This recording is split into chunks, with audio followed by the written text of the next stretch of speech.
Welcome everybody to the April 2018 meeting for the Google Educators Group of Ohio. This monthly meeting is where we take a look at everything new in G Suite from the last month. We share Google tips and tricks, and we answer questions related to using Google tools in school. My name is Eric Curts, and I'm the Tech Integration Specialist here at the Stark Portage Area Computer Consortium, or SPARC for short. We're an information technology center serving schools up here in Northeast Ohio. However, this meeting is open to anyone in Ohio or even outside of Ohio. We're just glad that you're here to join us. All of the resources for today's meeting can be found as normal in our Google Doc editable agenda, which can be located on the GEG Ohio website. That address is bit.ly/GEG Ohio. Once you do go to that site, you can go to the monthly meetings tab at the top. And if you scroll down, you'll find our current meeting. Here we have April 27th. And if you go on over, you'll find a link to that agenda document, which I have open here. The agenda is editable, so please feel free to add your own comments, questions, resources, links, and such. The agenda includes several sections, including upcoming events, what's new in Google Apps, questions and answers, and show and tell. So please feel free to add your comments to any of these sections. In addition to this shared agenda document, you can also leave comments in the live YouTube chat for the meeting. I'll be keeping an eye on those as well. In the future, rather than just watching the live video, if you'd like to be in the Hangout to share a resource or take part in this discussion, we'd love to have you. Just send me an email ahead of time and I'll be glad to send you an invite so that you can join the Hangout. We'd love to have guests in the Hangout to share resources, ideas, and examples of how you're using Google tools in your school. With all that said, let's go ahead and jump into the agenda to get the meeting started. All right, so like I said, here's our agenda, and as we work on down through here, we've got a couple of little introductory sections first. We've already taken care of the welcome and intro. So the next thing we're going to hit really quick are just some important links. And the one that I want to point out to you for sure is the sign-in form. Every month we do ask that if you don't mind, please do sign in with this sign-in form. It allows us to do a couple of things. First of all, it allows me to send numbers to Google. They like to know how many people attend the meetings. And so there's a way that I can submit that to Google, and it's great to collect that through this form, but it's also how I can send out certificates of attendance for you guys. So by being part of this meeting, you can and then filling in your information to sign in, I will periodically generate a certificate of attendance for everybody and email that to you so you can turn that in for PD hours. And again, that form just looks like this. It's pretty straightforward, just your name, email, where you're from. And we do ask that, of course, you pick today's date and that you connected online, and whether or not this is your first time. That's one of the questions that Google does ask, so we can know who's new and who's returning to these meetings. So again, I encourage you to fill that out, and thank you for taking a moment to do so. Below that, the next section is our updates, and this relates to our GEG Ohio community. So in addition to the web page, which we have, we talked about that earlier, bit.ly/GEG Ohio, in addition to the web page, we also have a Google Plus community. And you can get to that through the discussion board section of the GEG Ohio webpage, and there's a link right there that will take you out to that community. Of course, you can just get to it directly from the link here in the document as well. And this is basically an online community where you can share resources, ask questions, connect with other educators all around Ohio. And so we would encourage you, if you have not joined the community yet, please consider doing so. It's totally free. We have over 3,217 members at the moment from all over Ohio and surrounding areas. This is just a fantastic way to connect with other educators in and around Ohio, to stay up to date on the latest and greatest things with G Suite for Education, share resources, ask questions, and get connected. All right, next up, we have a section on upcoming events. Now, some of these are going to be more Ohio specific. So if you are listening from somewhere else, these may not all apply to you, but we'll make it short and sweet so we can move on to the rest of the stuff. And if you guys have something to add, please do. I try to keep an eye out for upcoming conferences and things. And if I miss something, please just go ahead and just type it in here. That would be fantastic. If you can put in the name of the event, the date, and a link so people can get to it, please feel free to do so. So we got a couple of things coming up here in the near future. First off, we've got some trainings for Google's Applied Digital Skills program. And this is something that I did a blog post on recently. So if you're not really familiar with it, I would definitely encourage you to check out this blog post. We'll probably dive into this a little bit more deeper later on in the meeting here. But the gist of it is Google's Applied Digital Skills curriculum is a totally free curriculum that they have developed. It's good for middle school students, high school students, and adult learners. And it focuses on life skills, job skills, and technology skills. And there's over 90 hours of content in this curriculum. It's got tons of videos in it. So there's video instruction. There's loads of practical hands-on projects for the kids to complete. And they have been rolling this out over the last few months, really putting an emphasis on getting people aware of this new curriculum. And so as part of that, we're doing some trainings. And so if you are in the Ohio area, there's a couple that I've got listed on here that are coming up in May. So down in the Cincinnati area, SWOCA is going to be hosting one of these on May 7th. And then right up here in Northeast Ohio, here at Spark, we're going to be hosting one on May 22nd. Now, if you're not in the Ohio area, this resource link here that takes you out to my blog post, there are some others. And as more come in, I'll get more added. But we've got some in New Jersey. We've got some, I'm trying to remember, we've got a few more coming up besides just that. I think there's some Virginia ones. So we'll get those on the list here as well. But in just the month of May, you can see we've got some Ohio and New Jersey trainings coming up. And these are totally free trainings. You can attend those at these different locations. To register for them, you'll see I have registration links next to each one of them, as well as here. Here's the registration link for the one in Cincinnati and the one here in North Canton at Spark. They do fill up fast. I think we're probably about full on the Spark one. If it does fill up, we will put a wait list there, though. So if somebody cancels, we can put you on a wait list. So I would absolutely encourage you to, at least, if nothing else, check out the blog post to learn more about this totally free curriculum. The blog post explains what the curriculum's all about, how it works, gives you an overview of the different projects that are included in it, and then talks you through, as a teacher, how to set up your class, and then what it's like for students to go through the curriculum as well. So this pretty much should get you up and running. But again, if you would really like a very in-depth day of training and experience with this, keep an eye out for these free training events if one is in your neck of the woods. And there'll be many, many more to come in the months ahead as well. Very similar to that is another event coming up in Cleveland, and that is a Grow with Google workshop. This is on May 11th from 9 a.m. to 7 p.m. And this is being hosted up in Cleveland, and it is, again, very similar in nature to what we're doing here with the Applied Digital Skills. Branches out a little beyond that. It includes the Applied Digital Skills, and then it also covers some additional topics in there. If you head out to the website, you'll get a little bit more information on it as far as all of the different topics that they're going to be covering that day.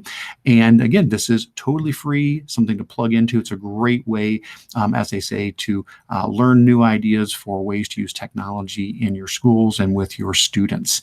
So if you're looking for a free training, that is another one in our neck of the woods up in the Cleveland area on May 11th. Beyond those, we do have our annual iTip Ohio Google Summit. This year, that's in Columbus. It jumps back and forth between Kalahari and Columbus. We are in Columbus this year for that. And I will be there and looking forward to seeing lots of folks there. The link is included. If you have not had a chance to register yet, you still can register and join us. That's coming up here in just a couple of weeks, 2 days of great Google sessions. And then we run our own conference, the Spark Educational Technology Conference, in August. We always do it the first Friday of August to kind of kick off the school year, kind of get people ready to go and get back into it for a new school year. This year, that will be August 3rd. And we're hosting it, as always, up here in our neck of the woods. We're doing it at the Stark State College campus. All of the details, of course, can be found on the conference website. And we are still taking proposals. So we're just about done with that as far as the window goes of that. I think we got about another week before we close the proposals. And so I would really encourage you, if you are interested in sharing something that you're doing in your school district or tech tool or some creative way to use any kind of technology, certainly does not have to be Google. We have a lot of Google sessions there, but in no way is this limited to Google tools. This is all educational technology. Please consider submitting that proposal form. You can see the link right there in the agenda, or if you go out to the conference website, you'll see it there as well. Call for proposals right there. There's the presentation proposal form. I try to keep it short and sweet. I fill out a lot of these myself, and I know it can be an awful lot of work to do so. So we keep it pretty straightforward. We just need to know who you are, what your presentation is, a description of it, and what grade level or tech level you think it would best match. And that's pretty much it. And we try to, again, keep it short and sweet so that you can get that filled out. And if you would like to present, please consider doing so. We definitely still have room for more presenters. Or if you know somebody that you think would be a great presenter, please pass this along to them in the next week. That would be fantastic. And the last one I'm aware of, and again, if you guys know others, please feel free to add to this. This is an editable document. Go ahead and type in other conferences or things in your area if I was not aware of those. August, we also have the EdTech Team Cleveland Area Summit. I think they hold this in Avon Lake. And so that is now open for registration as well.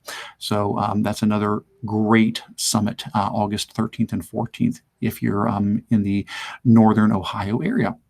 Now, that's the ones that I'm aware of. And again, if you've got others, we'll swing back around and take another look at this at the end of this in case anybody adds anything else in there. But those are some great learning opportunities coming up here in the near future. All right, well, that brings us up to the main portion of our meeting. Each month, we take a look at what's new in Google from the last month. Then we take chance to look at any questions anybody has. We have a Q&A section. So if you have any questions, please feel free to throw them in there.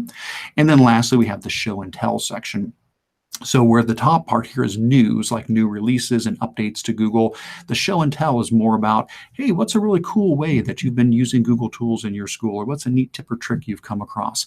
And so all throughout the month, I try to collect any blog posts or anything that I come across that looks like a really neat idea for using Google tools in your school. We're not going to go through every one of these, but I will highlight a few that really stood out to me. I would encourage you guys to do the same. If you've got something that I did not include on the list here, please go ahead and throw in a blog post you wrote or some resource you've come across. That would be fantastic. All right, well, let's go ahead and get started with the what's new in G Suite for Education. Now, again, I am not going to go through every single thing on this. There's just way too much stuff here to fit all that in. But I have, chosen a few that really kind of jumped out to me. I'm going to highlight those. Having said that, though, please feel free to click on any of these links and investigate ones that I skip over. Or if you have a question or comment about any of these things, remember, this is all editable. You can just come in here and highlight this and maybe throw a comment in on the side. That would be great. That if there's something that you have a question on or want to give any feedback on any of these. All right. Very good. Well, oh, and by the way, you do see I normally say what's new in G Suite from the last month, and you can see that I do have some stuff from March in there. That's because we did not end up having a March meeting. Spring break fell pretty much for everybody at the end of March, and it just did not line up. So we did not have an actual March meeting. So I picked a couple of things from March. The March list was actually much bigger than this, but I picked a few things from March just because I felt like I'd hate to never talk about these. So we're going to do a very quick catch up on what we didn't cover because we didn't have a March meeting, and then we'll go right into the April ones. All right, so what are some of the new things? Well, one of the first new things is that Docs, Sheets, and Slides now have something called an activity dashboard. Now, what is that all about? Well, this answers a big question people have had for a very long time. I know I get this question a lot. You may have as well, where people will say, how can I tell if somebody has accessed my document? How can I tell if the students have opened the document? How can I tell if something I put out there is getting accessed? And there had not really been an easy way for end users to do that. Now, Administrators could. If I went in as a G Suite administrator into the admin console, I could put in a document and I could run a search, and I was able to find that kind of information, but you had to go in through the admin console. So recently they've launched what's called the activity dashboard, and where it is, it's actually up in your tools menu. So if you go up to the tools menu and you go down, you'll see activity dashboard. Now, I'm not sure what will show up for this document here today, but we'll take a look and see what's in there. But if you go to tools and activity dashboard, what it should do is show you, oh, there we go. It should show me people who have accessed this document recently. Now, it's not going to include every single person who's accessed the document because of a couple of reasons. First of all, it's more of an opt-in kind of a thing. Notice it says activity dashboard doesn't show view time for anyone who has opted out. So people can choose not to allow themselves to have their activity recorded. That is certainly an option if people don't want to do that. So it's not going to be 100% fail-safe. You definitely are going to miss some people getting recorded in there. And of course, we got anonymous people in here today. So for the anonymous people, I won't know who they are. But for people that probably are in my school district, especially, it should be something that will give us some feedback. So this would be a great way to check on your students and be able to see, are my students actually opening up the file? And did they actually read the document? Did they open up the slideshow or the spreadsheet? So this works in docs, sheets, and slides. It's called Activity Dashboard. Be aware there are some settings in your admin console. So if you need to talk to your tech director or your tech coordinator, there are some adjustments that can be made in there where you can say, for example, everybody in my school must allow the activity dashboard to record them, or they don't have to. Let me see. I think somebody just asked that question. Is there a way to force that for students? Yes. And again, yeah, Nate, that is in your admin console. And I'd have to double check where that's at again. It's probably, let's see if it says in the agenda. I mean, it's been, again, this is back since the beginning of March. So I may have to remind myself where that's at. And here it is. There it is right there. Okay. So you notice if you go to the admin console, the activity dashboard settings are in there. And you've got these different options here. So you've got on, meaning the activity dashboard show all users unless they hide their information. Then we've got on only within your domain. Your users viewing information is only visible in activity dashboards of files owned by users in your domain and to other users in your domain unless they hide their information. Oh, it does look like they can still hide. Well, yeah, it says your viewers viewing data will not be visible to other domains, but it does sound like they can still hide that. Yeah. And then there's off, which is basically, no, we're just not going to show that information. So, I'm sorry, I did think we could completely override it, but this is actually what the different options are. It's whether it's on, whether it's on for just your domain, or whether it's off. So anyway, it's getting us closer to at least some more data than we had before.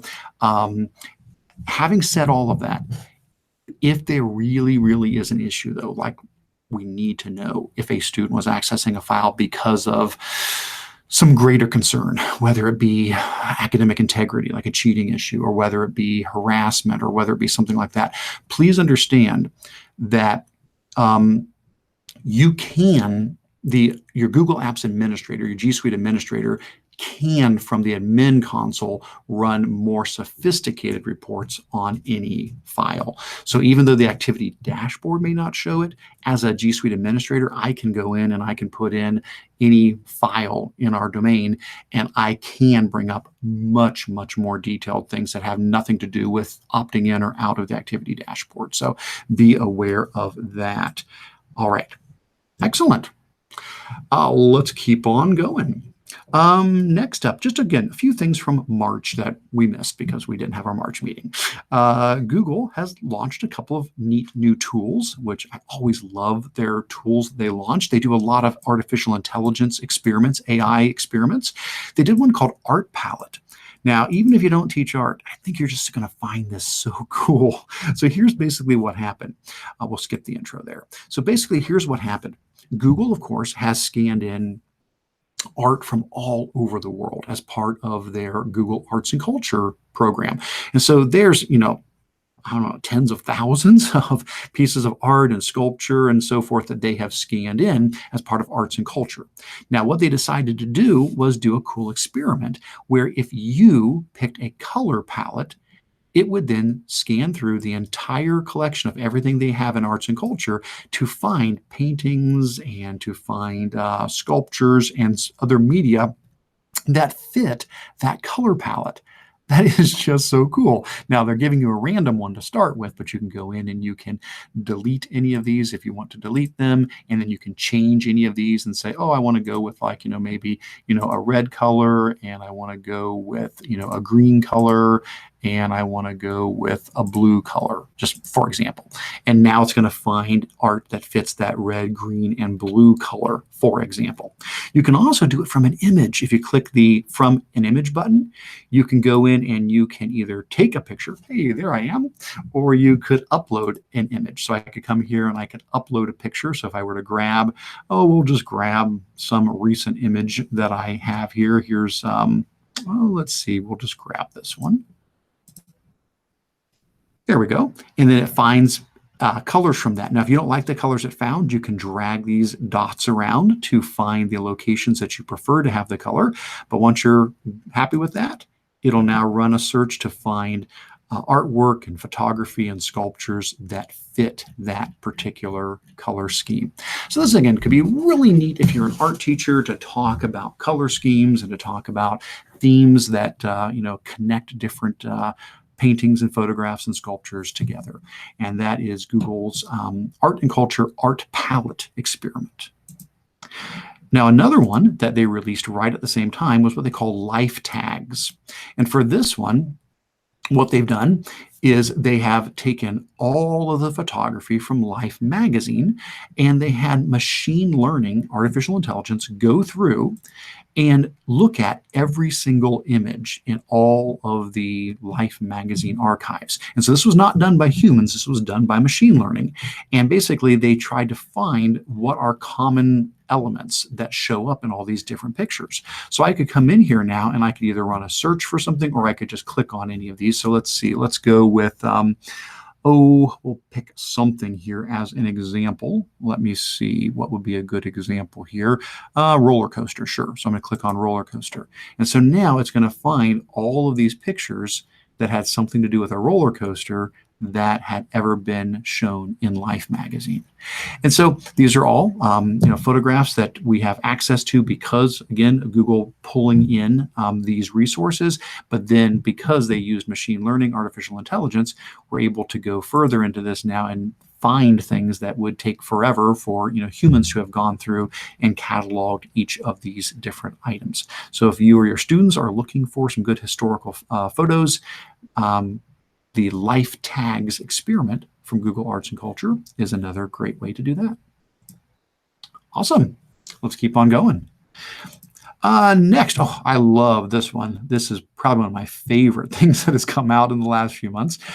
So there's a music group called OK Go. I love OK Go. If you don't know them, they are such a creative music group. They're the ones who make such neat videos. Their videos are just what set them apart from everything.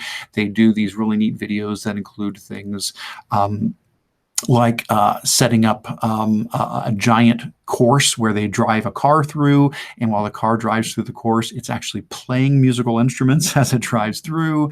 And then they've done things where they film stuff at incredibly high speeds and then play it back in slow motion, and it's perfectly synced to the music. They've done stuff where they've gone up in an airplane, and while it does the parabolic dive, and they lose gravity there for a little bit, they've filmed during those times when they're floating around. It's just, they're so crazy creative. Well, what they've done is they have partnered up with Google to create a site called the OK Go Sandbox, where basically what they've done is they've taken their different videos, and for each of their different videos, they have created lesson plans that are very STEM themed. Well, I'd say STEAM themed, actually. There's, there's science, there's tech, engineering, arts, math. There's so many things mixed into these. And so basically you can come into any of these activities they've created. And when you head into the activity, you can, of course, watch the actual music video. But then below there, they're going to have their challenges, their lesson plans that support these things. And so you can go into those resources, and they're going to have an educator guide. They're going to have a worksheet. Sometimes they use Google Science Journal app to go along with it. And all of this stuff can just so easily be used in your classroom. Depending upon what grade level you teach and what subject you teach, you can find some that connect with you more than others. But what a neat thing to take these videos that are already creative and now tie them into content standards and provide all of these great free lesson activities. So if you haven't checked out OK Go, definitely check them out. Their videos are great. But if you're looking for some suggestions for some neat STEAM activities in your school, this is a great site for you to go to. All right, next up, we have the launch of a Chromebook tablet. Just want you to be aware that Chromebooks have, for a very long time, been in one main form factor, which was the laptop form factor. And for a long time, the statement was sort of, that's what they're going to be, that if it's a tablet, it's going to be Android. If it's a laptop, it's going to be a Chromebook. Well, just recently, we've heard that we are now getting tablet versions of Chromebooks. And so it looks like the most recent one here, let's see if I can get a good picture of it here. There we go. I think this one might have a better picture. There we go. It's the Acer Chromebook Tab 10.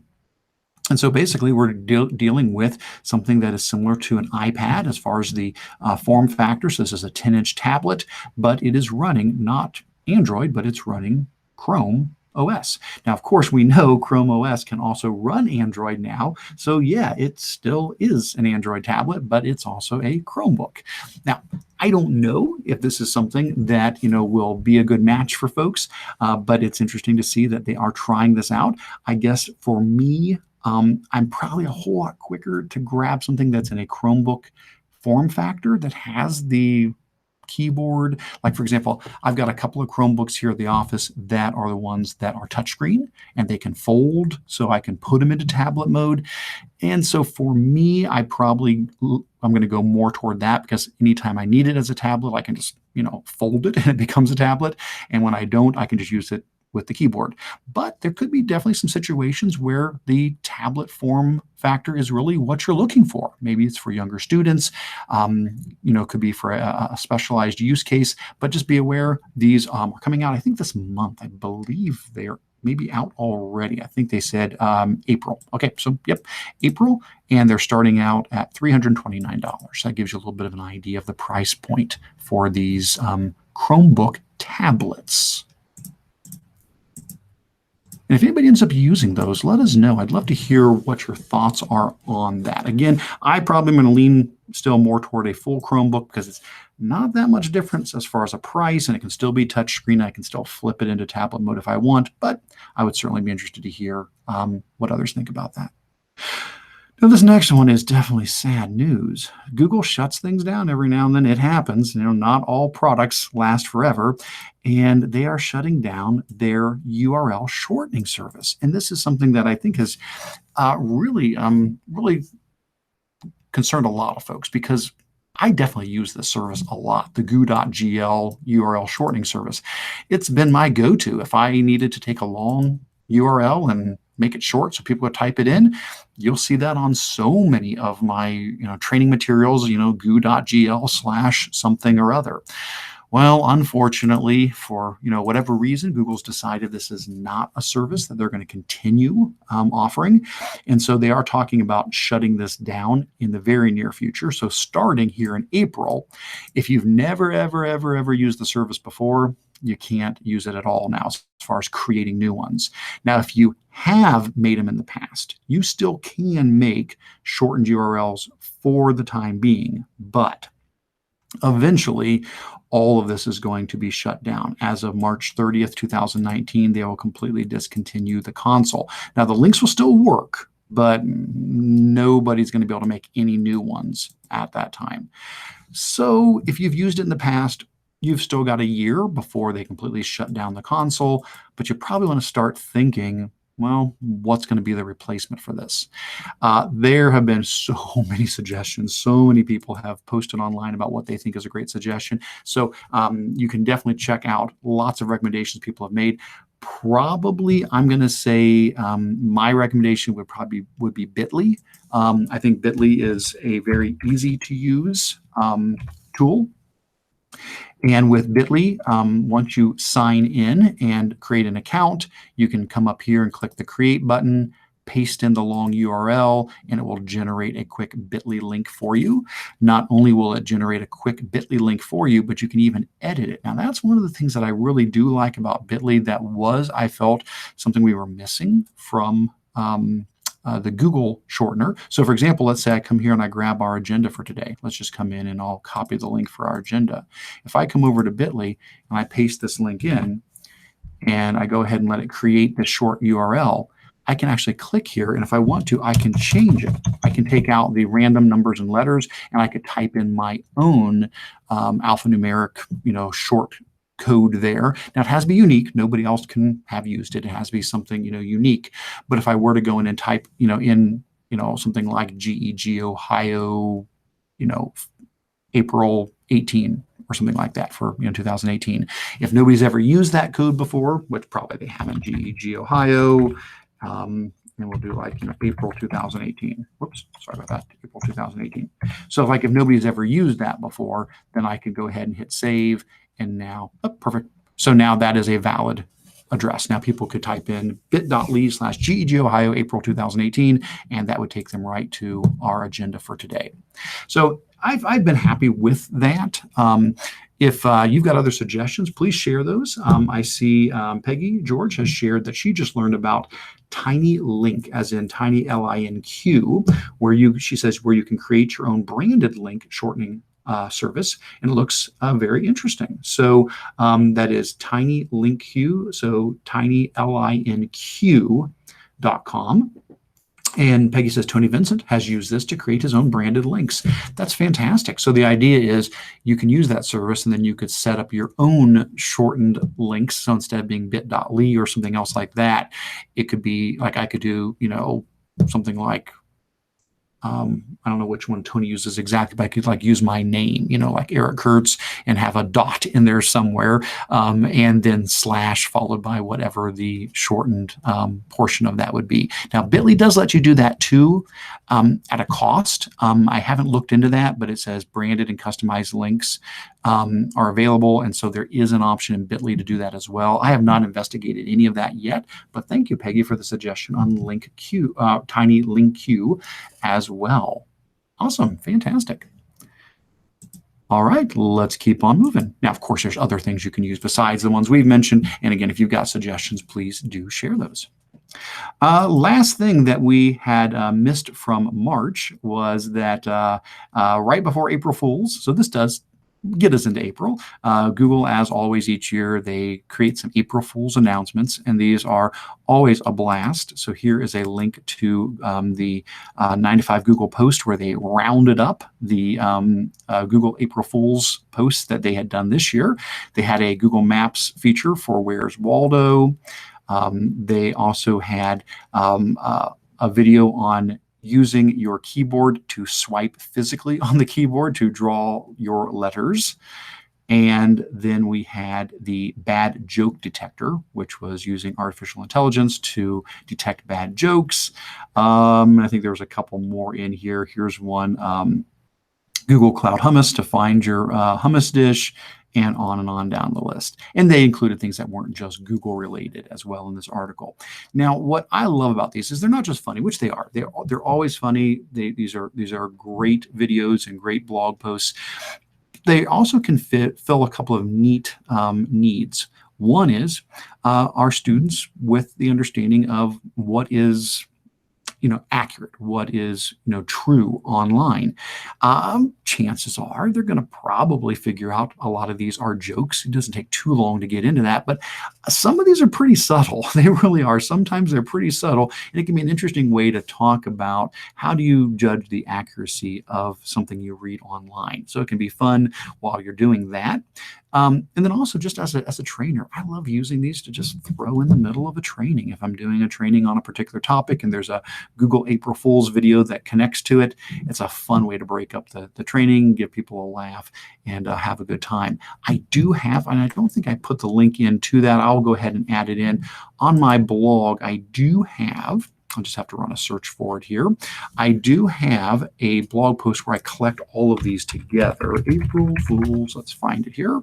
There it is. I update this each year. So here is the blog post. I'll go ahead and just put this into the agenda here as well. Let's try this. We'll do blog post with all videos from past years.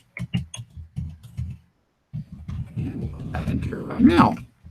Sorry, I hadn't thought to include that, but there we go. And so that'll take you out to a blog post I did a while back. And again, I do update it each year. And at the moment, I'm not sure, there's probably 25 or 30 of these in here, but I've collected these over the years. And in addition to having the video here for you, I tried to include what topics they're basically covering. So again, if you're a trainer and you're looking for something fun to play, here's some on Gmail, and then here's some that deal with like searching or artificial intelligence, more searching, Chrome browser, and on down the line. So we've got some YouTube ones, Google Maps related ones, and so forth. Looks like we're up to about, how far have we gotten here? 25. Yep, about 25 of these. And here's the new stuff from 2018. Awesome. All right. Oh, question over here from Phil. Not to be a pain, why did they stop the Google shortener? Phil, I don't know. I don't know. I think in the article it does talk a little bit about their reasoning behind it. I'd have to look at it again. Let's see what they're saying here. They're saying they launched it back in 2009. Since then, many popular URL shortening services have emerged, and the way people are finding content has changed. And so to refocus their effort, they're turning down the support for that. Now, they are using something else. And if somebody knows more about this, I'd love to learn more about it. I did look at it. I went into it. They said they're now pushing what they're calling Firebase dynamic links. And I clicked the link. I read a little bit. I poked around a bit, and I was not able to really get the gist of it. It's in no way like the Google shortener where you just click something and put a link in. It's a much more sophisticated type of a service. So if anybody has played with the Firebase dynamic links, I'd love to hear from you as to how that worked and what you've done with it. I was not able to easily crack that nut taking a look at it. So maybe there's, of course, that's been a month ago now. So maybe there's more information there now. I don't know. I might need to go back at some point and take another look at it. But when I was there last time, I just kind of stumbled around and read a few things, but never really got anywhere with it. So Google, of course, is recommending other things like Bitly and Owly and things like that. But it does basically sound like what they're saying is, hey, other people have done this and they're doing it well, and so we're not going to do it anymore. But again, it's a shame. I agree with you. It is a shame. All right, let's keep on going. I want to keeping an eye on the Q&A, or excuse me, on the YouTube chat and see if there's any questions over there. And it looks like we're doing good. Peggy said she's always interested to see that people check and double check authenticity on April Fool's Day, but not on other days. You are right, Peggy. People have to be very careful also what they post, like if Google has any kind of announcements anymore these days. I think they have to try, like, for example, they announced that the Google shortener was being shut down. They announced that on March 30th. And that was one of the first responses I saw people saying was they thought it was a joke. They thought that the shutting down of the Google shortener was part of the April Fool's announcements. So you're right. That's a time of year when people become very skeptical, but then the rest of the year, maybe not so much. We probably need to carry that into the rest of the year. Stella mentioned that she likes the tiny URL bookmarklet. All right. Thanks, Stella. So tiny URL, another one to encourage people to look at. Fantastic. All right, so for the month of April, we are not. We're not going to go through all of these. I've actually put in bold the ones that I thought I wanted to mention something about. So you can see I'm skipping over a lot of stuff. They're good. Please take some time, click on the links, investigate them. There's just too much information, too many things come out. So we're not going to look at all of these, but please feel free to investigate them on your own. There are a couple, though, that I've highlighted in bold that I thought, yeah, these are worth mentioning something about. So I am going to touch on those particular ones. And if there's something you guys have a question on or something else that seems important to you, please throw in a comment on the side or throw it in the chat in YouTube. All right, so one of the first things that I was going to mention was that Google Sheets has got some updates. Awesome. Google Sheets has added macros, grouping of rows and columns, checkboxes, and page breaks, and more. So let me explain what we mean by this. I'm going to grab a sample Google Sheet and drag this on over here. There we go. These are not real student scores or anything, so don't worry about that. This is just fake data that I've set up at some point just for trainings and stuff like that. I'll zoom in just a little bit on this so we can see it a little bit better. There we go. So some of the new things. So what are the things that have been added to Google Sheets? Well, one of the new things they've added is what's called grouping of columns or rows. So if I had a collection of columns that for some reason I needed to be able to hide every now and then expand back out, like I don't need to see them all the time. In the past, I could go in and I could right click and I could say hide the columns, but then I have to then go in and unhide them. And to make it a little bit quicker, they've added this new option called grouping. And so if I highlight some columns, I can either right click and go to that, or if I go up to, oh, it's probably under, let me see, where is it under? Under format, under data, under tools. Oh, it's under there somewhere. I'm probably looking right at it. But if I usually just right click instead. So yeah, I'm not seeing it up in the menu there. But again, I'm probably, oh, there it is, data. It's under data. Okay, so it's under data, group columns. So under the data menu. So either go to data, group columns, or again, just right click and say group columns. And what it does is it puts all of these columns together and puts this bar over them. So anytime I want to, I can just use this little button at the end of the bar to hide and expand those columns or rows. So it's just a more convenient way rather than hiding the way we did in the past. I can just very quickly expand or contract those rows. So that's one of the new things they rolled out was grouping. Another thing they included was checkboxes.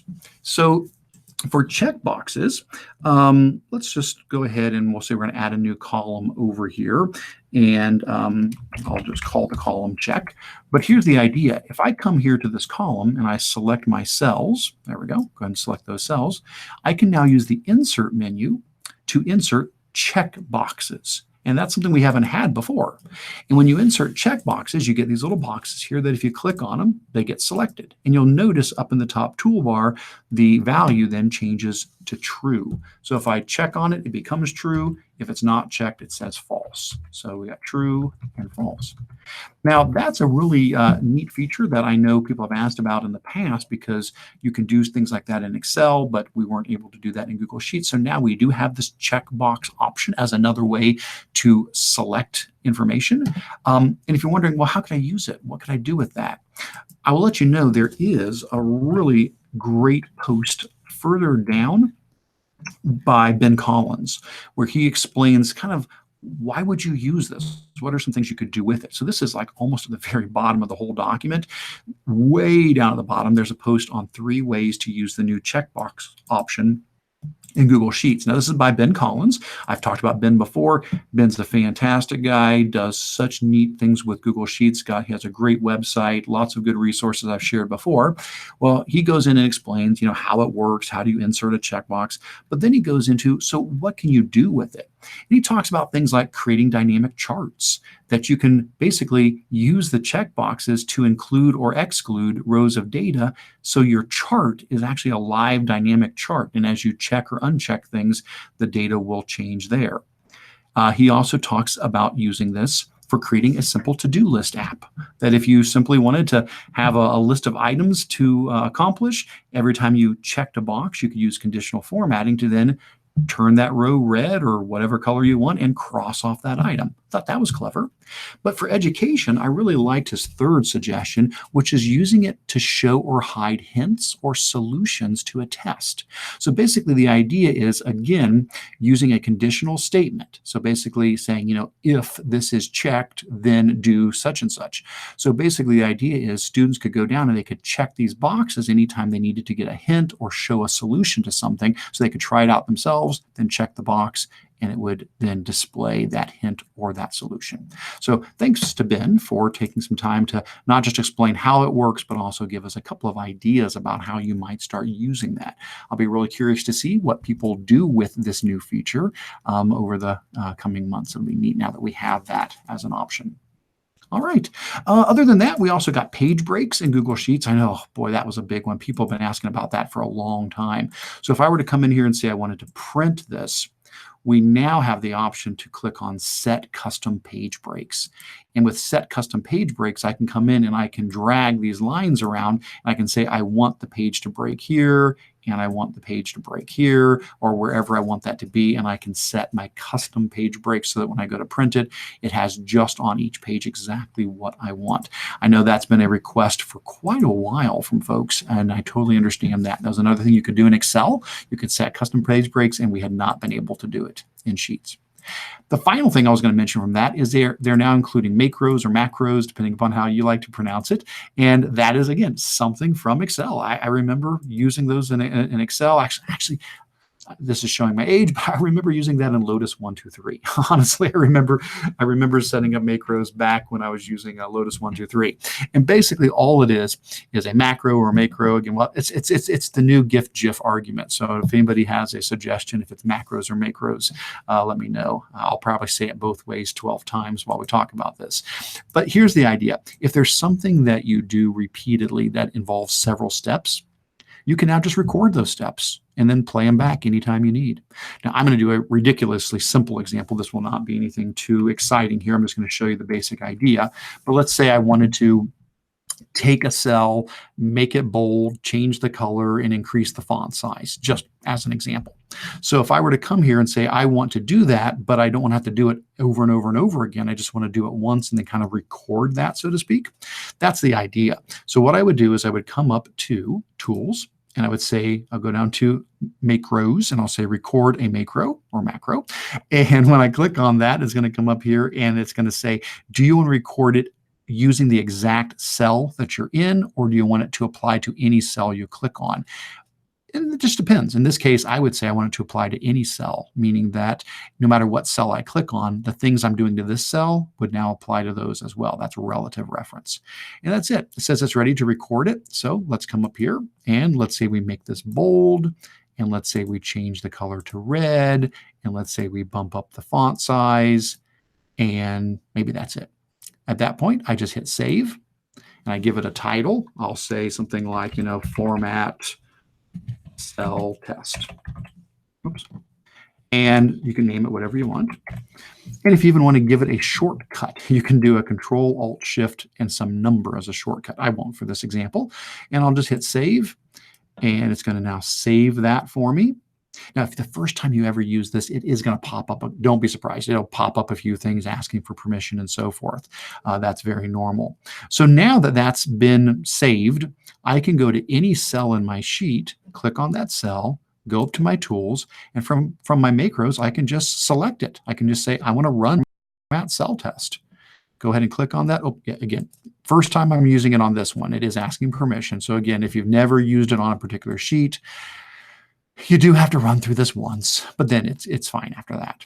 Again, that's why I was trying to warn you that very first time you use it on a sheet, you will get a few pop-ups. But that's it. In the future now, I can just click a cell, go to Tools, go to Macros, choose it, and boom, it just does all those things for me. Now, this was a crazy simple example, but you could really make this sophisticated with, inserting things, deleting things, copying things, moving things, stuff that you would have to spend a long time doing over and over and over and over again by hand. You can now record.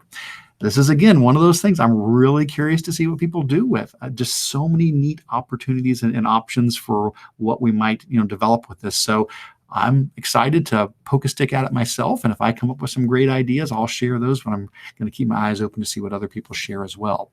I will say one thing about this. If for any reason you or your students have been wanting to learn programming, specifically Google Apps script, one of the neat things about this is that's what it's doing. It's basically making app script for you. So what you can do is you can record a macro and then you can look at the code behind it. What a neat way to learn what's happening. So in this case, if I go back up to Tools and Macros and I say Manage my macros, and I come in and click on the dots beside this one, I can say Edit Script. It'll actually open up the script editor and show me in the background what actually happened. How is it doing this thing? So if I go in and click Edit Script, here is the code behind it. This is actually the app script code that's being used. I can edit it, I can change it, but I can also just learn from it. So again, what a neat way to teach yourself a little bit more about app script if that's something you're interested in doing. All right, guys, so that was the updates with Google Sheets that came out earlier this month. Next up, adding custom links to the navigation bar in the new Google Sites. So here's the idea behind this. Let me grab a site, pull it over. So here's just a test site, just a demo site I've used for training and stuff like that.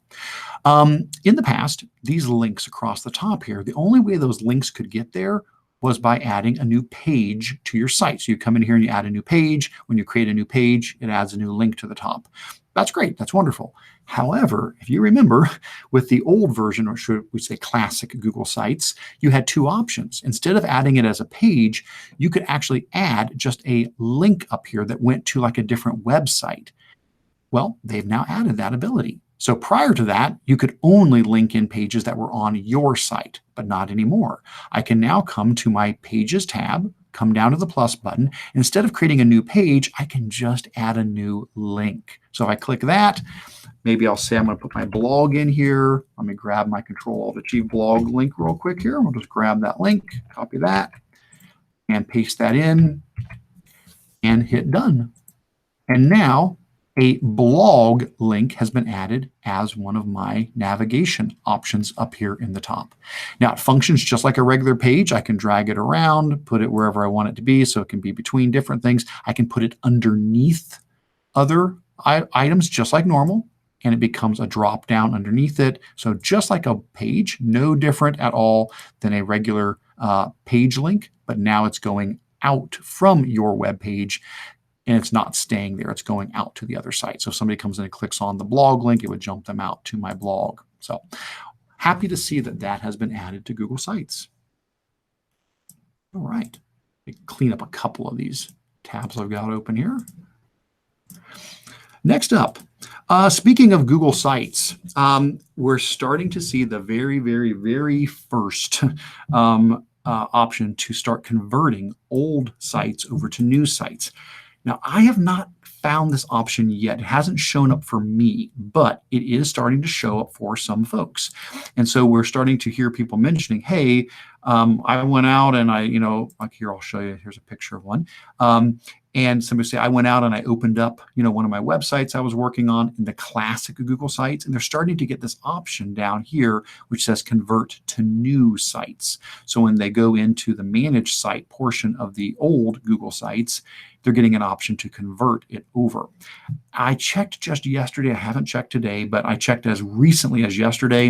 And I still have not been getting that option. I went into my old Google Sites and tried to see if I got it, and so far it has not shown up yet.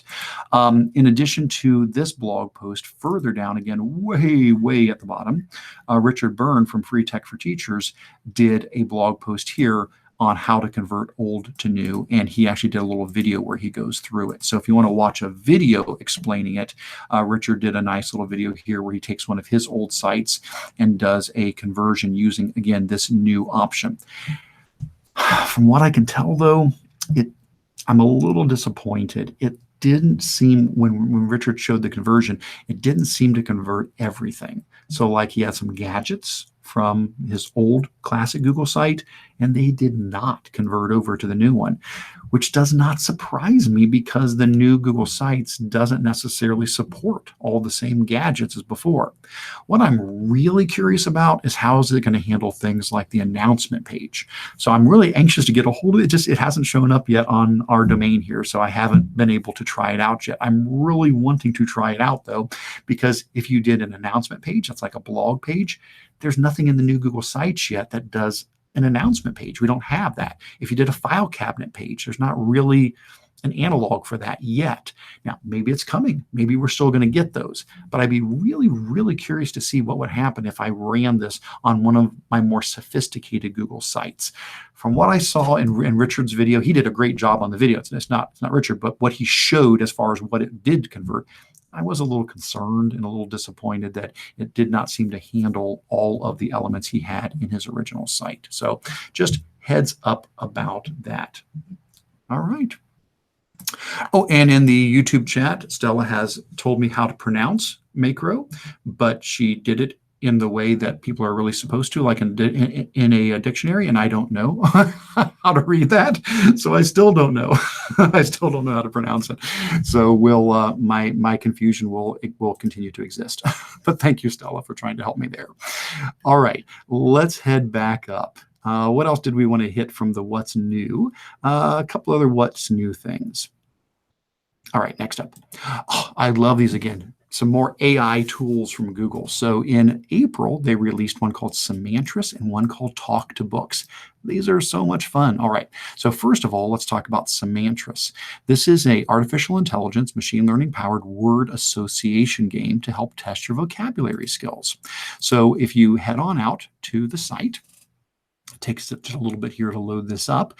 There's a couple of different ways you can play it. You can play this as an arcade type game where it's going really fast, or you can do it where you just kind of do it at your own speed, which I've been playing that option more. And we'll let this open up here, and I'll show you how this game works. Oh, I should have told to skip. Oh, that's okay. It's running through the tutorial. There's a little tutorial you can skip, but here's the idea. So this is basically kind of like Tetris, but it's kind of like code names as well, kind of like, I don't know, it's a word vocabulary game, basically. So here's what's happening. You've got all of these blocks, and what you're trying to do is remove them, of course, because every round, more blocks are going to fall from the top, and they're going to keep building up, and if they hit this line, you lose the game. So you're trying to get rid of blocks. Now, any blocks that are touching that are the same color, you can wipe them out all together at once. So like these 4 greens, I could get rid of all in one time. Now, how do you do it? Well, basically, you type in a word down here that you think is the best clue you can give for the thing you're trying to get rid of. You can't obviously use the word itself. And Google's artificial intelligence is going to read your word, read all of these words, and it's going to make its best guess as to what it thought you were guessing. So let's say I want to get rid of hospital. So maybe I would type in like the word doctor. Hopefully, that's not going to hit anything else here, and that's what you got to do. This is great. Students need to think through what other words might be connected to this topic. I think I'm safe with doctor. Let's try it out. So we'll do doctor. And now it's going to check through and see, and this is the tutorial. It goes a little slow during the tutorial, and then it goes much faster when you're actually playing it. And yes, it shows hospital. Very good. And so because it shows hospital, it is now going to get rid of all the ones that we're touching, and then they'll fall down, and I'll get points. And again, this is the tutorial, so it runs a little bit slower here. And then once you get past it, it goes regular speed. And there we go. And now they start falling down, and basically that's it. It's up to you to, oh, by the way, that stuff, snow and rain. See, that's particularly hard. You have to think of what word to put in for those. And you just keep playing the game and trying to knock these out and not hit the bar at the top. So I've played this one quite a bit. I love it. It's really a fun game, but I also think it's neat for education, neat for vocabulary, as far as that goes, and also just critical thinking, trying to think what is the best word to use. All right. Another one they launched is called Talk to Books. This is another artificial intelligence experiment. And for this one, what they've done is over the years, you may recall that Google has scanned in basically all of the text from pretty much every book that's ever been written. I think it's something like 5 million books over the last 500 years. I think it's something like that when I've seen the stats on it. And they have all of the text scanned in from all of these books. And that's what we use. Like, for example, if I've ever shown you Ngram, the search tool where you can search through all the books and find, trends and stuff like that.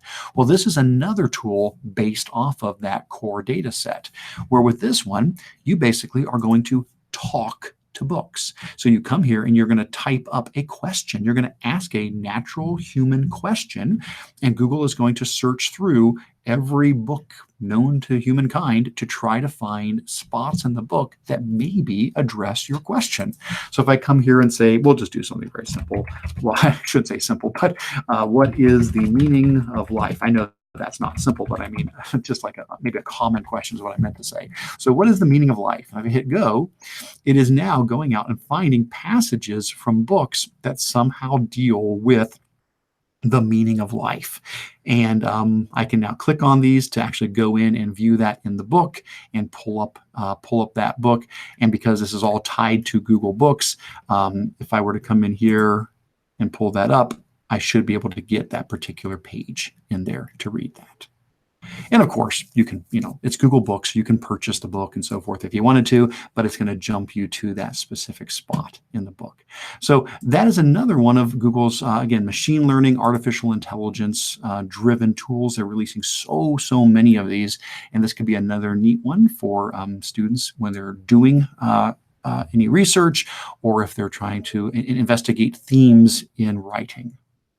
Oh, and I just looked over here, and we do now have a better explanation for how to pronounce this word. Nicole has spelled it out for me as macro. So thank you, Nicole. I will try my best to stick with macro going forward. Thank you so much for the help there.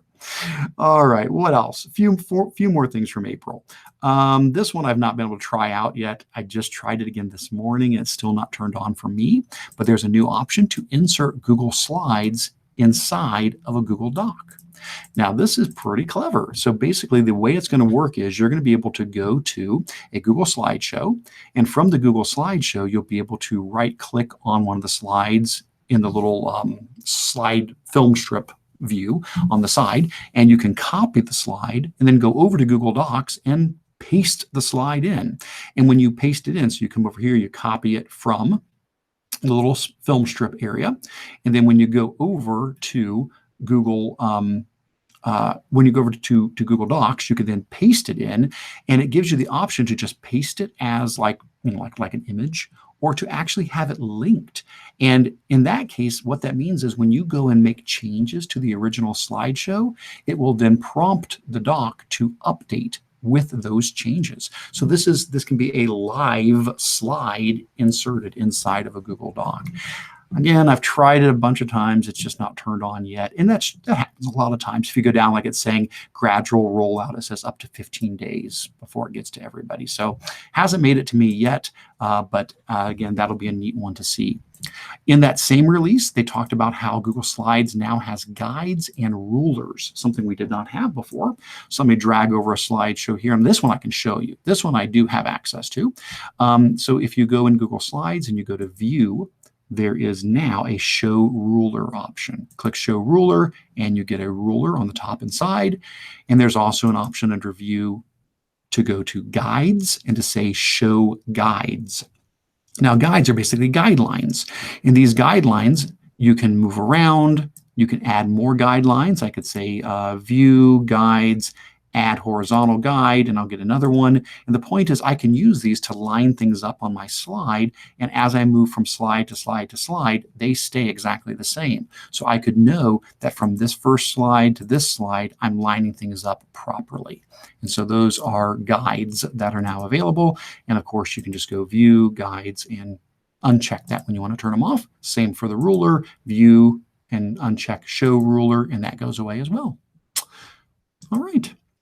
Another new thing that came out in this last month is a app called Grasshopper. Now, Grasshopper is, I'll go to their website here. Grasshopper is a mobile app So this will run on your Android devices. This will run on your Apple devices, your iOS devices. Because it's an Android app, it'll also run on a modern Chromebook, because many modern Chromebooks will run Android. So if you've got a modern Chromebook, this probably can run on there as well. Now, what is Grasshopper? Well, basically, it is a coding app to teach coding. It's kind of based on, I don't know if you've ever used Duolingo. I think that's probably the best comparison. Duolingo is an app similar to this that's for learning a language, like a foreign language, like Spanish or French or so forth. This is the same kind of an idea where it's just a whole bunch of little teeny lessons and little teeny quizzes and little teeny activities that just build and build and build and build and build. And you work through every day as much as you want, just adding a little bit better understanding as you work through. And then it cycles back around and reviews things for you. So if you've ever used Duolingo, which is actually, it's phenomenal. It's a great way to learn a foreign language. Well, this is for a different kind of language, and this is for coding, and it's called Grasshopper. And so if you're, again, looking to learn coding yourself, or if you've got a coding program for your students, or you're saying, how can we get our students started in coding? Here's one more way to do it. Now, I've played with it a little bit. I haven't gone too deep into it. I went through a few lessons and found it really enjoyable. Easy to use, made a lot of sense, gives you a lot of good feedback, and you feel very successful as you're learning to code. They say over time they're going to add a whole lot more coding to it. So at the moment, there's only a few units to work through, but they say more and more are going to be coming out. So I thought that was a great app to pass along to everybody. Next up, this is one that is a physical kit that people can use to build with, like if you have a STEM program that involves Google's artificial intelligence for vision and voice. Now, these are their, I think they call them AIY, kind of like, it's like do-it-yourself DIY, but it's a play on that, and it's AIY. And what these are little kits that you can build. And then after you build these kits, and see if we got an example of what these look like when they're done here. Yeah, there's the vision kit. Let me go to the other link, and I can probably show you better what they look like. There, that's better. We'll go to this link. So here's the vision kit, and here's the voice kit. And so you start by basically learning how to build these things. And so all the parts are in there. It has a Raspberry Pi element to it that's running it. And you actually go through learning how to build the physical kit by putting all these pieces together. But then once you get them put together, it actually has the artificial intelligence, code built into it that you can then use to start training it to do things. And so in this example here, they've got a picture where they're scanning an apple, and then it is speaking and saying, 79% chance that this is a Fuji apple, 20% match for the color orange, or no, I'm sorry, match for the fruit orange. So it's a 79% certainty that it's a Fuji apple, and a 20% chance it might be an orange. And so there's an example. Here's one where they're using the voice kit, and the student is asking the question, what is the speed of light? And it's answering it back. And so what you do is you build these kits, and then you can go in and use what they call models. And these models are machine learning code that have been created and developed that you can add in there. So like a face detector, a dog, cat, human detector, an image classifier, and so forth. So if you want to start getting into artificial intelligence yourself, if that's something you're looking to add to a STEAM program or a STEM program in your school, these kits are available. Now, they do cost, obviously, because they're physical things. So they're not terribly bad. I don't remember the price. I thought it was like under $100 for the kit. I don't remember for sure. I'd have to check again on that. But they have released their version 2, their latest and greatest versions of these kits. All right. Few more things, and we're just about to the end of the what's new. And again, I know I'm skipping over a bunch of stuff, but it's been a busy month or two. So there's a lot of stuff here.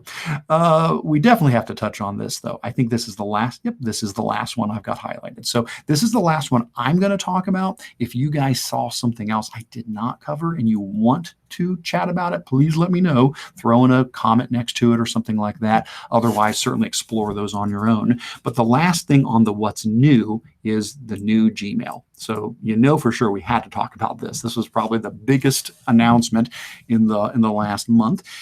We had heard rumors for about a month that we were going to get a facelift to Gmail that would be coming soon, and it is here. We now have a new version of Gmail available, and as of today, you can start using it. Now, if you're using your personal Gmail account, it's very easy to switch over to it. If you are using G Suite for Education, your Google administrator will need to go in and decide whether or not you can have access to the new version yet or not. So in your admin console, and there's some directions here for the administrators, what you need to do. In your admin console, you can go in to your admin console, and there's a spot where you can choose do not allow my users to access the new Gmail UI or do allow them to do so. Now, eventually, it's obviously going to become the official new one, and so everybody eventually will get it.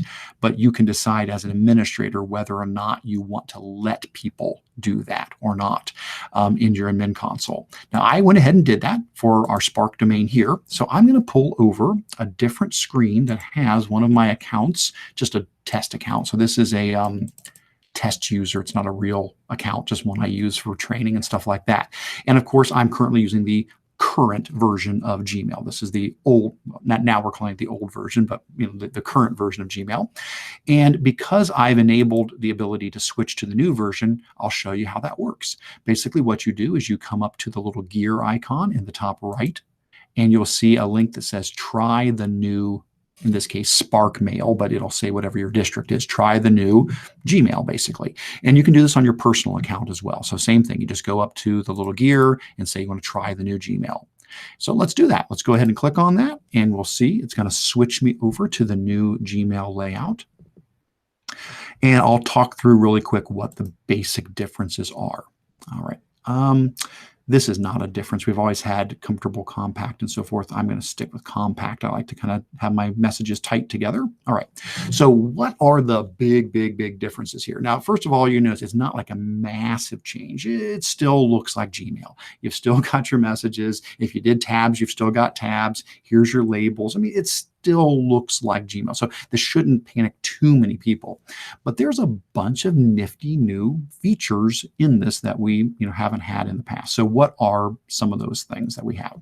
Well, one of the things is if you hover above messages, you now get some little icons popping up without even opening the message. So for example, there is the archive button, the delete button, the mark as read button, and a totally new thing called snooze. We didn't have that one before. But first of all, we just get these pop-ups. So even if you don't want to open up the message, if you can just tell just by looking at it, oh, I don't need to worry about that. You can archive or delete it or mark it as read without ever even touching the message. The new thing here is this thing called snoozing. Now, it's new to Gmail, but it's not really new to Google. You might be familiar with the fact that Google has another product called Inbox. That's actually the name of it. It's called Inbox. And it's like an experimental Gmail. It's been around for quite a while, probably a couple of years now. And I played with it a little bit, but I still typically just use regular Gmail.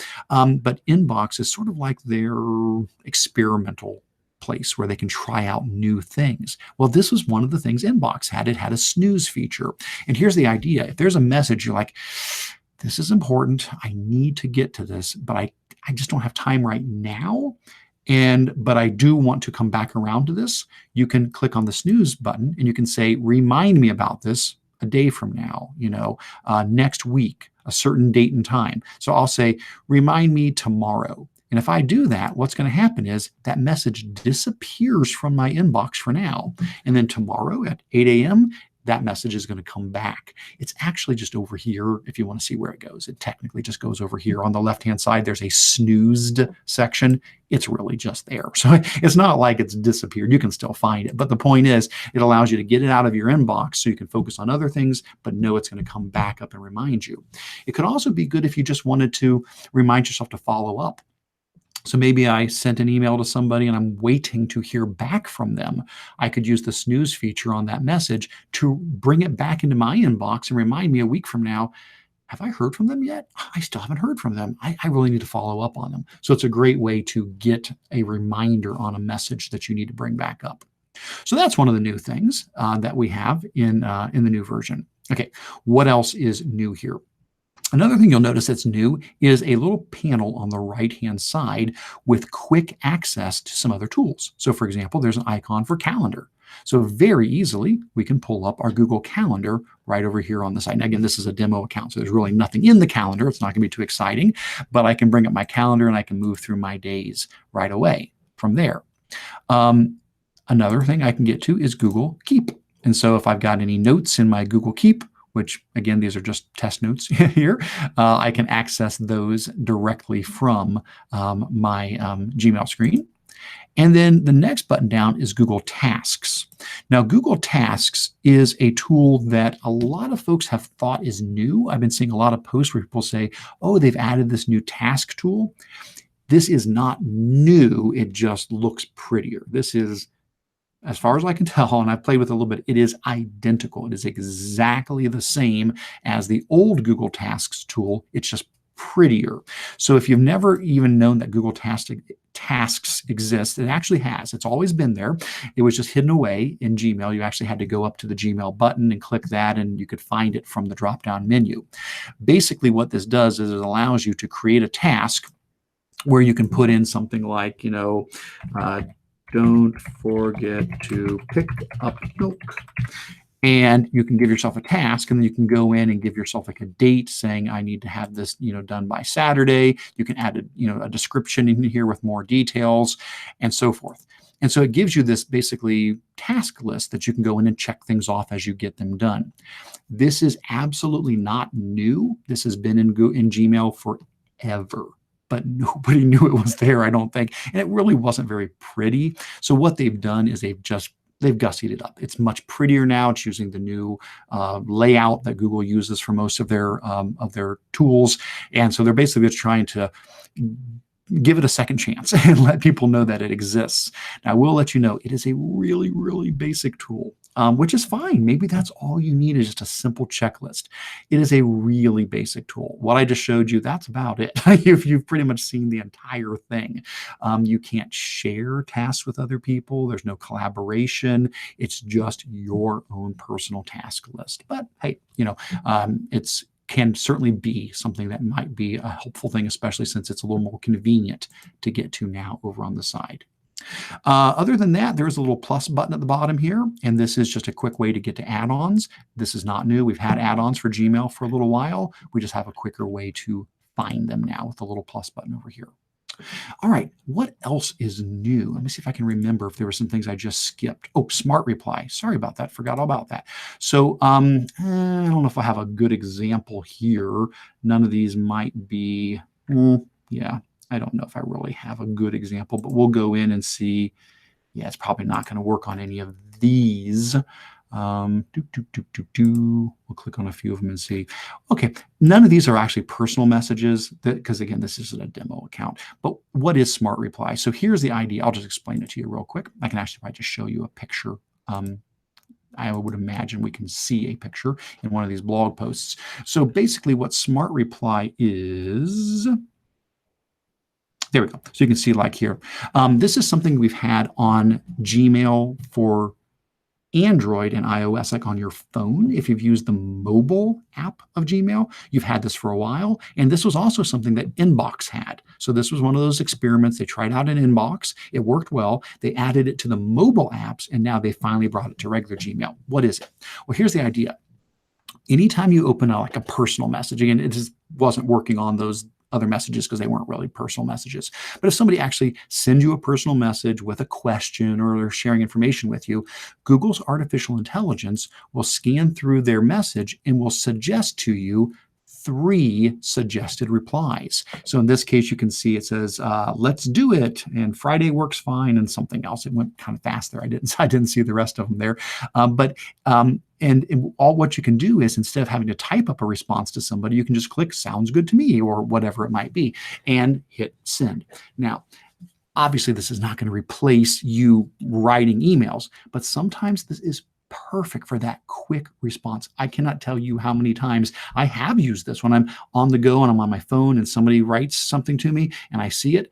I can just, instead of typing up anything, and maybe it's hard to type because I'm on the go, I'm moving, something like that, I've just clicked on one of those suggested responses that, met my sentiment of what I was trying to say, and boom, I was able to give that person feedback so much quicker. And then, of course, later I can go back and write more if need be. But the Smart Reply feature is now available as well. Now, the last one, and I don't think this is rolled out yet, and that's what's called confidential mode. This one, I believe, is still coming from everything I've read. It's not quite out yet. And what confidential mode is when you go to send, and let me see if I can make this bigger. See if I can make this bigger. There we go, that's better. So the idea is you're gonna be able to click this little button for confidential mode down in the bottom when you write a message.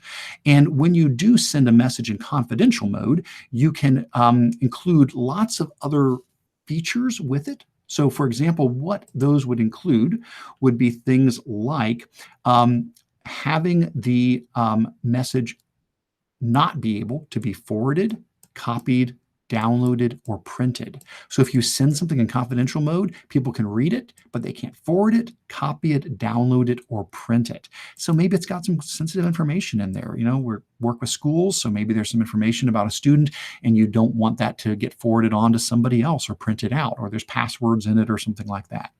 You can also make the message expire after a certain amount of time. And I don't know if they showed us that in here or not. Oh, there it is. Yep, expires in 1 week, for example.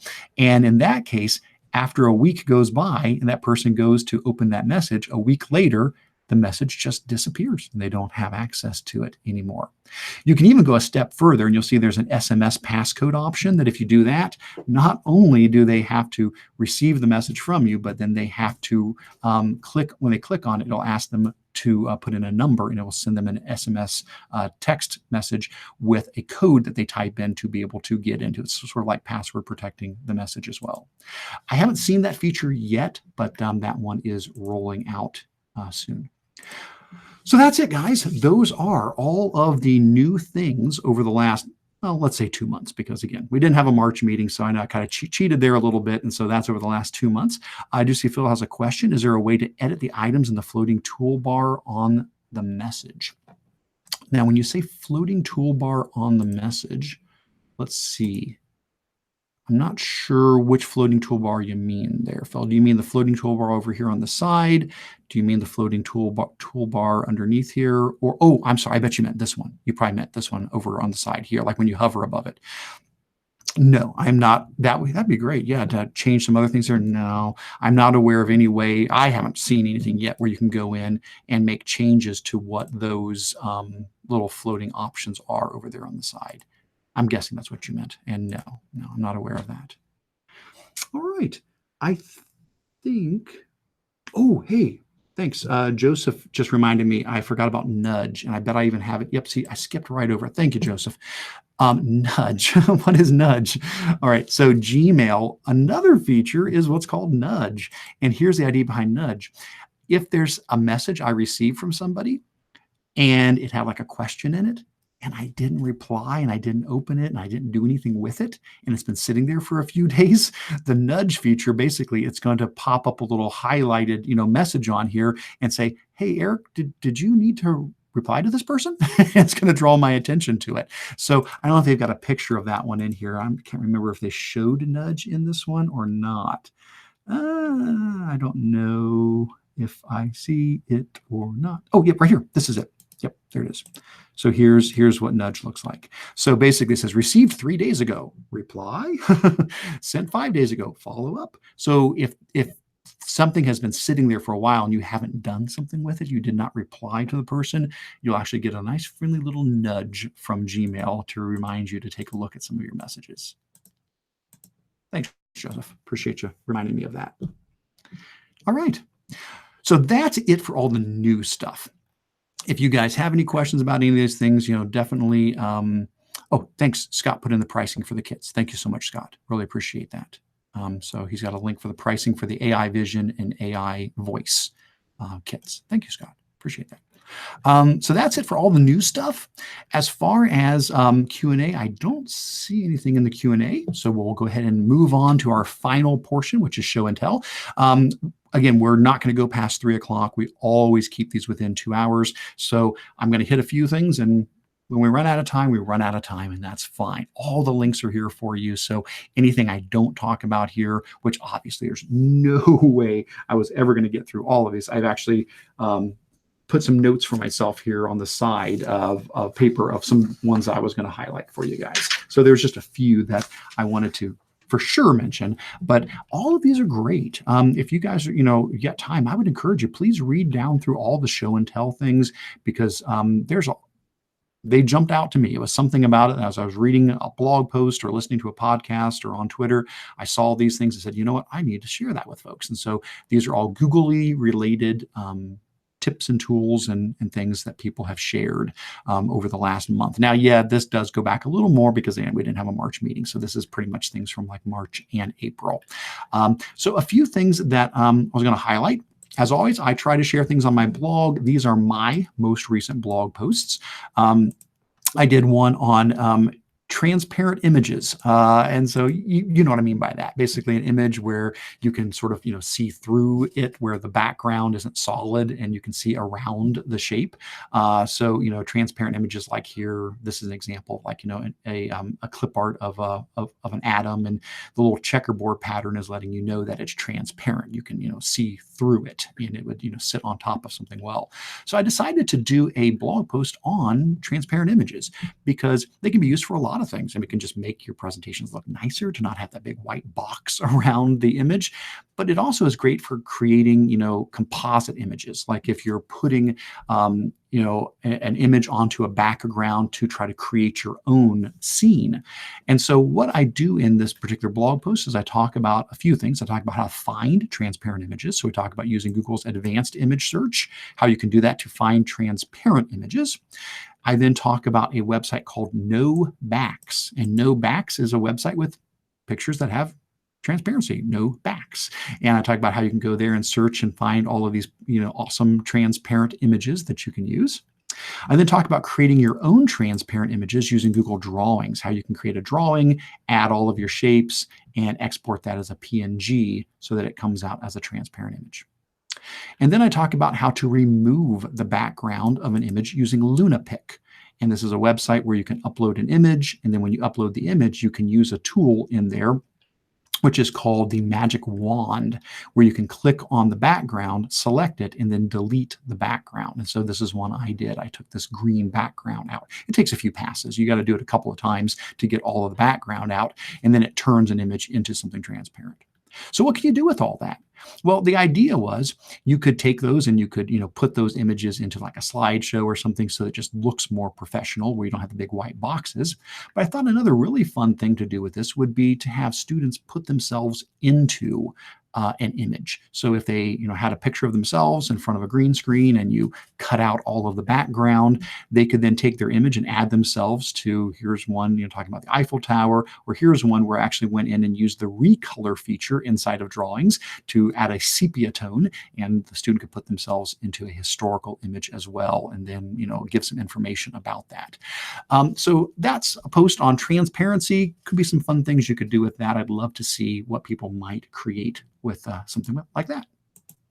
Another one I did was on 18 free image sites for tools and tools for schools. So if you're looking for good places to get free images that are, copyright free or Creative Commons, this question came up in one of our local tech directors meetings. And so that's what the post came from. I had a big list of ones I've used in the past, and so I just put them all together in this.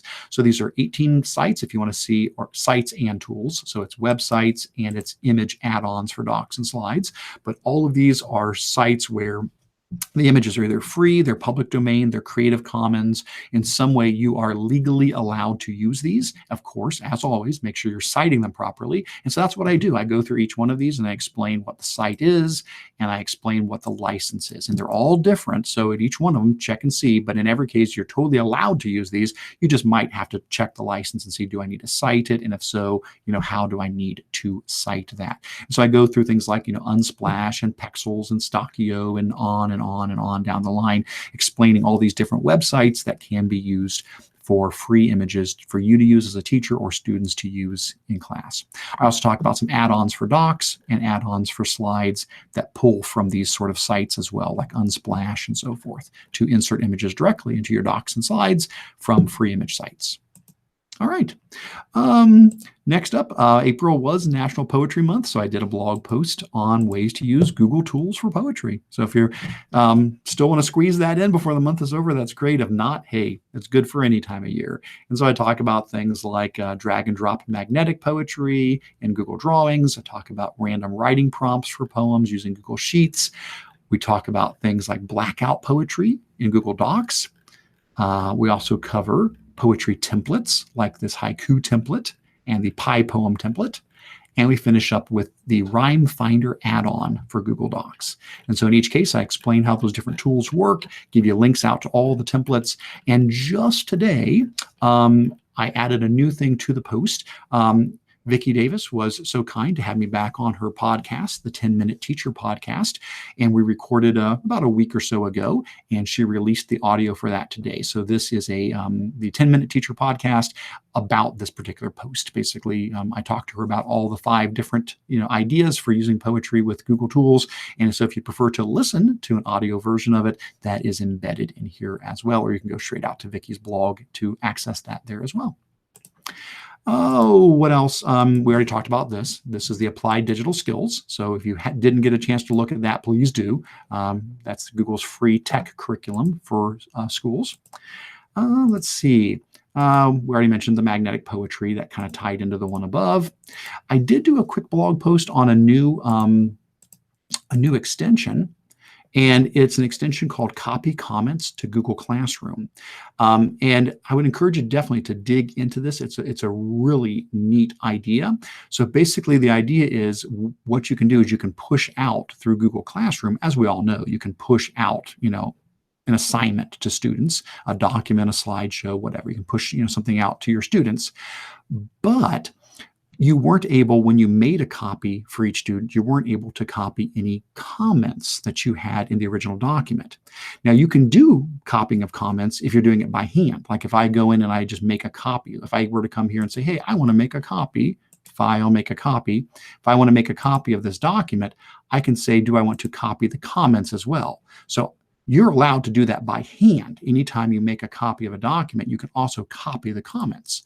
But there was no way to do it in Classroom. And so people were asking about, wouldn't that be great if you could push a document out to your students, but also include comments in it for all the students? Like, for example, there could be comments with additional directions or additional links, or if you used Read and Write for Google to do voice notes, you could have your voice recordings in those comments to give the students additional directions. So you can do that by hand, but you couldn't do it in Classroom. Well, Graham Bowman was so kind to create a Chrome extension that does this. So the Copy Comments for Classroom Chrome extension allows you to first push out a document to your students, then run the extension, pick the class, pick the assignment, and copy the comments. And it will look at your original document and it will push out all of your comments to all of the students' documents so that they will be able to, in their copy of the file, get to your tips and tricks or notes or other things that you had for all of the students. All right, excellent. Let's see, a couple more things. What else did I put out recently? I did a blog post on podcasts for learning something new every day. A while back, I did one on my favorite EdTech podcasts. That is not what this one is. This is another post on just podcasts to learn things. So this is great for you just to improve your own self, but also to use in classrooms. These include a lot of neat podcasts that I enjoy, like 99% Invisible, Every Little Thing, Freakonomics, No Such Thing as a Fish, Omnibus, Part-Time Genius, Radio Lab, and on down the line. A lot of these could be things that you could absolutely incorporate into your classroom. If you're covering a certain topic and you want to add one of the episodes from one of these podcasts, I would encourage you to subscribe to these and start learning from them, but also pull from them in your own class as you're covering topics. So, for example, The Past and the Curious, this is a great history podcast for kids. The Illusionist is a fantastic one all about language, and on down the line. Yep. Good stuff. And other than that, the rest of these, I'll just hit really quick. I did do a blog post called the Bionic Educator. This was from OETC. When I was at the Ohio Educational Technology Conference, I did what they call well, we call them Fred Talks, but normally you call them like a Ignite talk. I think that's probably the normal word for them. It's when you do a 5-minute talk and you've got 20 slides that advance every 15 seconds. We just call them Fred Talks at OETC. So this was my Fred Talk from OETC, and I went ahead and added it in here. It's called the Bionic Educator. If you're looking for something to be maybe a little inspirational 5-minute video for your next staff meeting or something, please feel free to use this. It's nice, short, and sweet, and hopefully will be an inspiration to educators. I did do a blog post here that is not new content, really. It's just a post I had never put up before. I did a webinar way long ago about using Google Drive and Microsoft Office together, and I had never really made a post for it. This was a while back, and so I went ahead and just pulled that information together into a post on different ways that Microsoft Office and Google Drive can live in harmony. We talk about things like converting things into Google format, and we talk about, if you don't want to convert them, how you can do light editing with the Office editing extension, and then we say if you don't want to do that, how you can use the new Drive file stream option to store your files in Drive but edit them locally. And then there's also my embedded webinar link somewhere here. It's here somewhere. Maybe it's back up at the top. But I did do a webinar on this, and this was just a chance for me to go in and, yep, there we go. There's the link to all that. And so that was the one on Microsoft Office. I did one on Googley Valentine's activities. No, Valentine's Day has passed now, but if you hadn't caught that. And I also did a blog post called Write with Google Tools. And again, this is not new content so much as compiled content. This was for OETC as well. I was doing a workshop on writing tools with Google Docs, with Google Tools, all sorts of writing tools. And so basically this just pulls together loads and loads and loads of stuff that I've shared other times, but just puts it in one place. So there's really not new content here, but it just puts everything in one post where I cover loads and loads and loads of writing tools. And I think that's about it. The very last post I had recently was my most recent webinar, which was on using add-ons with Google Slides. So if you have not had a chance yet to play around with add-ons in Google Slides, this is a 1-hour webinar that I did a couple months back here. And you can watch the webinar here, and you can also go through the blog post to see the 9 different add-ons I talk about and how they can be used in Google Slides, including Pear Deck and really neat ones there. So those were all of my posts over the last month or so. The few here that really I was going to highlight for you guys today, I was going to highlight this one. This was an article that came out just a little while back called An American Chromebook Crisis. New report shows sad trend of how students are using the devices. So there's a blog post by, it looks like Andy Losick did the blog post, and then there's a link to the original Go Guardian post as well. So here's the gist. If you're using Chromebooks, which many folks are, this is a good thing you need to think about. We all need to pause and we need to step back and say, okay, we've got Chromebooks, we've gone one-to-one, but how are we using them? Yeah, every kid has a Chromebook. Yep, we've rolled out Google Apps or G Suite, but what are they doing with them? Are we actually transforming what's happening in the classroom? Or are we kind of doing what we've always done? We're just doing them on Chromebooks instead. So here's the idea. Go Guardian, because they are used, I don't know if you know Go Guardian, they provide like filtering and security features for Chromebooks. Because they're used by so many schools, they're able to track a ton of data. And so what they did was basically they released a lot of data about how Chromebooks are being used in schools. Basically, what websites are they going to? So, for example, here, how are Google tools being used, whether it's Docs, YouTube, Classroom, Google Drive, Gmail, but more eye-opening, what kind of websites are students mostly going to? And it's a really interesting read to go down and dig into this. So for example, you're going to see things like Cool Math, which probably most of us can agree, fun site, but probably not transformational. I mean, it's good. You know, it's fine to have kids play some games on there, but yeah, probably not something that's, you know, transformational. It's something that we've been doing for many years. Now, there's other stuff here like, you know, Scratch. We see that. We see Edpuzzle. There's some pretty nifty stuff in this list as well. But there's also some things that maybe should give us a little bit of pause to say, is this really the next step? Or is this stuff we were doing? We were doing this 10 years ago. We were using these sites 15 years ago. Not that there's anything wrong with them, but are they really pushing us as far as we need to be going? And so as you scroll down through here, you can look at elementary sites, middle school sites, high school sites, and so forth. Math sites, science sites, English sites. And so again, will this be something that you find inspiring or challenging? Well, it's going to depend. You know, everybody has their opinion on the value of these different sites, but it's still, I think, really important that we take a look and see how are the devices being used. So you can look at the raw data here. You can also read Andy's article here where he talks about his opinion on that. And if you really want to dig deeper, go down to the comments section. There's a very healthy conversation going on in the comments between people about what all this data means.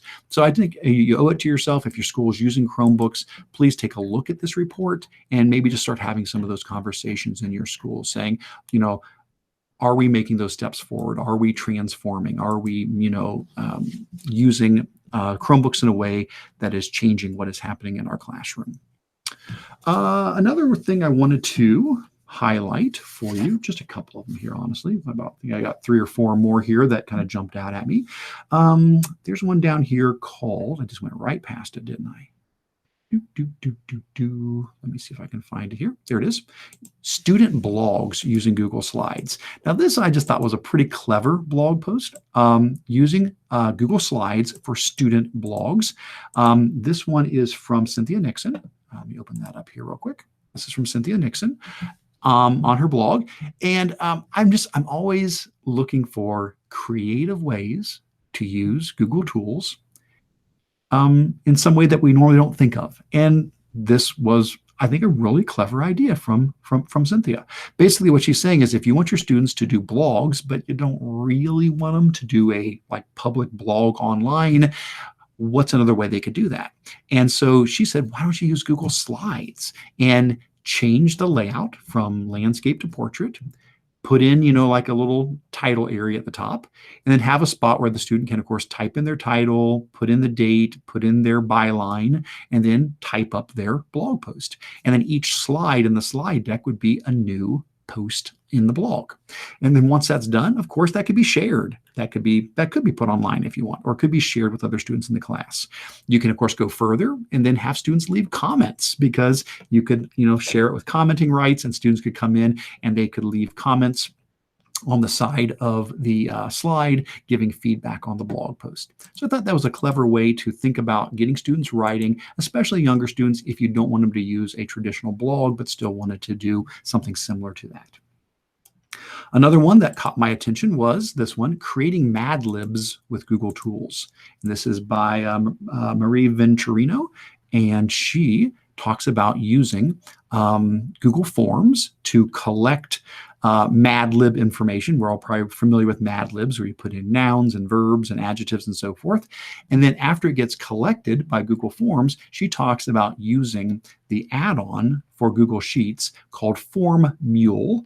And then what Form Mule does is it takes those nouns and verbs and adjectives that got submitted and runs it through a template that you as the teacher would have put in, or, you know, if a student was creating this, they would have put in, and it emails the person back with their completed Mad Lib. And again, I love that. I love when people take tools and say, here is a creative way. Do this, you know, in your class as a creative way to use forms and sheets. So that I thought was awesome.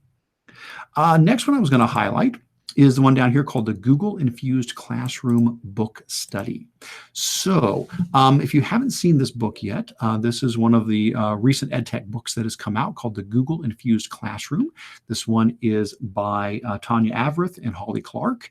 And The book now has a book study included with it. So obviously the book you have to purchase, but this website and the book study is completely free. They've taken time to put together this really detailed book study that if you want to go through on your own, or if you want to use this with your staff, you can now have all of these book study items and challenges and resources totally free to support that book. And I thought that is fantastic, really nice of them to put that together as a supplement to their book. Next up, I thought this one was another creative way to use stuff. It's called Baby's First Podcast Studio, using Google Slides for podcasting. This is by Josh Howard, and Josh does so many funny things. I really love his stuff. He did one recently on doing stop motion animation where it makes it look like you're talking, and it's just really cute. You have to look at that one too. But he did this one called Baby's First Podcast Studio, and basically what he's talking about is if you want your students to get into podcasting, there's so many ways to do it, but he said, why not use Google Slides? And basically what he has the students do is he has them record themselves, first of all, using Screencastify. Now, yes, Screencastify is a video tool, but it is recording audio at the same time. So he has them use Screencastify to record their podcast. Then he has them go into Google Slides and he has them insert that video. And then he has them make it really small, so it's just a teeny little thing on there because nobody needs to watch the video. They just need all they need is the audio with it. And then they decorate the slide to look like their podcast. And then at that point they can publish that. And anybody who comes to it can just, go through the slideshow. Each slide could be a different episode. They can hit the little play button on the video and it will play the audio for their podcast. And I thought, again, very clever way to use Google tools to allow students to be creative and share their learning. And the last one, we already did the last one. The last one I had highlighted was one we already talked about. 3 ways to use the new checkbox option. So actually, we've already covered that one. So folks, that's it. Those are the ones that really I had wanted to highlight. I know I've skipped over so many things there, but I would encourage you to please dig into those, read through them, and see if there's something there that catches your attention. All of these resources go out to excellent blog posts that people have put together. So that's it for the show and tell. We didn't get any Q&As in there, and I don't see anything new in the what's new. Nobody else added anything else in there. I'm going to take a quick peek to our YouTube chat and see if there's anything we've missed over here. I do see a question from Nate asking about confidential mode, that if you use confidential mode in Gmail, which is where, again, the message expires after, so many days and so forth, he says, is that still trackable by admins in the domain, such as does it go into Google Vault? I would say absolutely yes, it does. I cannot imagine that not being the case because the message is still being created. And that's what puts it in Vault. The message is still in the sender's inbox. All it's doing is having it expire from the recipient's inbox. But the fact that it moved through the server, that it actually got processed, anything that either leaves your server, no, it's not really your server, I'll put it this way, anything that leaves your G Suite domain or comes into your G Suite domain or goes from a user to another user in the G Suite domain is being recorded. Vault is grabbing all of those things. So whether it's internal from one user to another, whether it's you're sending it outside or whether it's coming in from the outside into you, yeah, that absolutely Vault is going to catch all of that. Even if it's a confidential thing that disappears later, Vault would still have it. All right, I think that's it. I don't see any other comments or questions there. So I am going to give you guys a couple quick little reminders here at the end. If you joined us late and didn't hear this at the very beginning, real quick, just want to remind you, if you scroll down to like page 2 of our agenda, there is a sign-in form. If you don't mind signing in there, this allows me to keep track of how many people attended. I send those numbers to Google, and it also allows me to generate certificates of attendance for you guys if you would like to have those. Beyond that, I would just encourage you to please stay connected to us in multiple ways. We have the GEG Ohio website, which is again at bit.ly/GEG Ohio. When you get there, you'll find links to our discussion board, which is our Google Plus community. You can go out there, join the discussion board. We've got over 3,000 members from all around Ohio. We also have the link to our monthly meetings. Please note I had a little adjustment to the one at the end of May. It used to say May 31st. I do have a conflict on that day now, so I have bumped that one to May 30th. And I've also pushed it to the morning because I've got a conflict in the afternoon. But that always happens. Those things happen. So I would just always encourage you, please check back on this page to see when the upcoming meetings are. And as it gets closer to that date, check again, because sometimes we have to move things around.